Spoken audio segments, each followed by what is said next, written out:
ابراہیم علیہ السلام کی توحید جب بھی پڑھتی ہوں، سنتی ہوں، سوچتی ہوں تو عقل حیران رہ جاتی ہے کہ کیا ہی کمال نبی تھے اور کیا ہی کمال توحید تھی ان کی۔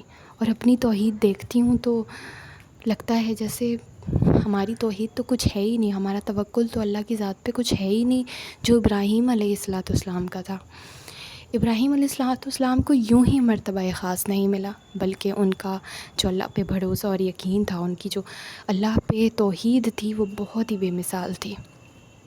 ابراہیم علیہ السلام کو جب جلانے کا فیصلہ کیا گیا تو ان کو جلانے والی آگ کوئی ایک دن میں نہیں اکٹھا کی گئی کہ لکڑیاں اکٹھا کی گئیں اور آگ جلا دی گئی، ان کو پھینک دیا گیا، ایسا نہیں ہوا تھا، بلکہ بہت لمبے عرصے تک، مہینوں تک، آئی ڈونٹ نو کتنے دنوں تک جو ہے وہ لکڑیاں جمع کی گئیں، انتظامات کیے گئے، یہاں تک کہ روایات میں آتا ہے کہ عورتیں یہ منت مانگا کرتی تھیں کہ اگر میرا یہ کام ہو جائے گا یا وہ کام ہو جائے گا تو میں اتنی لکڑیاں جو ہے وہ ابراہیم کی آگ میں نظر کروں گی، دوں گی۔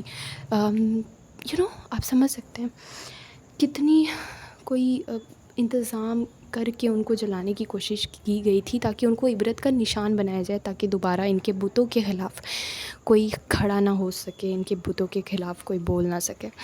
تو ابراہیم علیہ السلام کو جلانے کے لیے اتنی عالیشان آگ جلائی گئی تھی کہ کہتے ہیں کہ جب اس آگ کے اوپر سے کوئی پرندہ گرتا تو وہ جل کے نیچے جو ہے وہ گر جاتا، کیونکہ اتنی آسمان کی اونچائیوں تک جو ہے وہ اس آگ کی لو جا رہی تھی۔ تو اس آگ میں، اس عالیشان آگ میں، اس جلا دینے والی، جھلسا دینے والی، خطرناک قسم کی، خوفناک قسم کی، ہیبت ناک قسم کی آگ میں ابراہیم علیہ السلام کو جلانے کے لیے پھینکا جانے لگا تو جبرائیل امین آ جاتے ہیں اور کہتے ہیں کہ اے اللہ کے نبی، کیا میں آپ کی کوئی مدد کروں؟ اللہ کی طرف سے آئے تھے نا جبرائیل امین، ہر بندہ جانتا ہے کہ جبرائیل امین اللہ کے حکم کے بنا تو نہیں آتے، اللہ کے حکم سے ہی آتے ہیں وہ۔ لیکن ابراہیم علیہ السلام کیا کہتے ہیں؟ ہم میں سے کوئی ہوتا تو پہلے اتنا پریشان ہوتا، دعائیں کر کر کے فرشتے کو دیکھتا، جبرائیل امین کو دیکھتا تو کہتا کہ بس کچھ بھی کریں، بس مجھے بچا لیں۔ لیکن ابراہیم علیہ السلام کیا کہتے ہیں؟ کہتے ہیں کہ اے جبرائیل، کیا میرا رب جانتا ہے کہ میرا یہ حال ہے، میں کس حال میں ہوں؟ تو جبرائیل امین کہتے ہیں کہ جی اللہ کے نبی، آپ کا رب جانتا ہے کہ آپ کس حال میں، آپ کے حال سے وہ واقف ہے۔ تو ابراہیم علیہ السلام کہتے ہیں کہ تو بس جبرائیل، مجھے تمہاری ضرورت نہیں ہے اگر میرا رب جانتا ہے تو۔ اور کیا کہتے ہیں وہ؟ حسبنا اللہ و نعم الوکیل، کہ میرے لیے تو اللہ ہی کافی ہے اور میں نے اللہ ہی پہ بھروسہ کیا ہے۔ اور پھر جبرائیل امین کو وہ منع کر دیتے ہیں مدد کے لیے، اور وہ کہتے ہیں کہ نہیں، مجھے تمہاری مدد نہیں چاہیے اگر میرا رب جانتا ہے تو۔ پھر کیا ہوتا ہے؟ پھر کیا کرتا ہے میرا رب؟ پھر اللہ اس آگ کو ابراہیم کے لیے ٹھنڈی اور سلامتی والی بنا دیتے ہیں، باغ بنا دیتے ہیں۔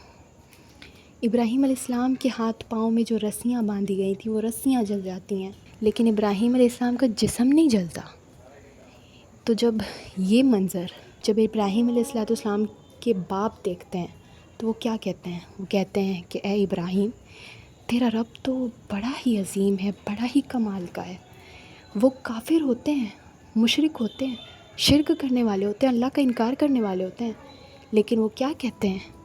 اللہ کی تعریف کہنے سے نہیں رکتے ہیں، وہ کہتے ہیں کہ اے ابراہیم، تیرا رب تو بڑا ہی کمال ہے کہ تیرے ہاتھ کی رسیاں جل گئی ہیں مگر تیرا جسم نہیں جلا۔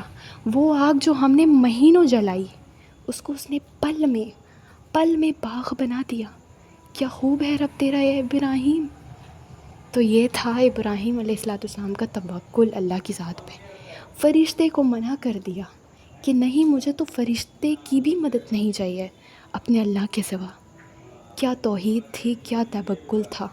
اور آج ہم اپنا توحید اور اپنی توکل کا عالم دیکھیں تو ہمیں تو لگتا ہے کہ ہم ابراہیم علیہ السلام کی جوتی کے دھول کے برابر بھی نہیں ہیں۔ اب کوئی یہ نہ کہے کہ وہ نبی تھے تو ان کی یہ توحید تھی۔ یاد رکھیں، اللہ نے نبیوں کو انسان ہی کیوں بنایا، یا پھر میں یوں کہوں کہ انسانوں کو ہی نبی کیوں بنایا؟ تاکہ ہم ان کے نقش قدم پہ چل سکیں، تاکہ جو انہوں نے کیا ہم وہ کر سکیں۔ اگر اللہ تعالیٰ فرشتوں کو نبی بناتا تو انسان انکار کر دیتے، میں اور آپ انکار کر دیتے کہ یہ تو تقاضے ہم نہیں پورے کر سکتے، وہ تو فرشتہ ہے، ہم تو انسان ہیں، ہم کیسے پورے کریں گے۔ اسی لیے اللہ نے انسانوں کو ہی نبی بنایا تاکہ تم اور میں ان کے نقش قدم پہ چلیں، جیسی زندگی، جیسی توحید، جیسا توکل انہوں نے کیا ویسا کریں۔ وہ بھی انسان ہی تھے، اسی لیے اللہ تعالیٰ نے ان کو نبی بنایا تاکہ ہمارے لیے وہ ایک بہترین اسوہ بنے، ایک بہترین نمونہ بنے، اور وہ ہیں ہمارے آئیڈیل، ہمیں ان کے نقش قدم پہ چلنا ہے۔ میں نہیں کہتی ہمارا ایمان نبیوں جیسا ہو سکتا ہے، لیکن صحابہ کیسے ایمان رکھتے تھے؟ نبیوں کے نقش قدم پہ چلتے تھے نا۔ صحابہ کا ایمان وہ کیسا تھا؟ صحابہ تو نبی نہیں تھے، لیکن پھر بھی ان کی توحید کیا خوب توحید تھی، کیا خوب اللہ پہ توکل تھا۔ اللہ کے سوا کبھی کسی کے آگے ہاتھ نہیں پھیلاتے تھے، کبھی اللہ کے سوا کسی اور کے آگے نہیں جھکتے تھے۔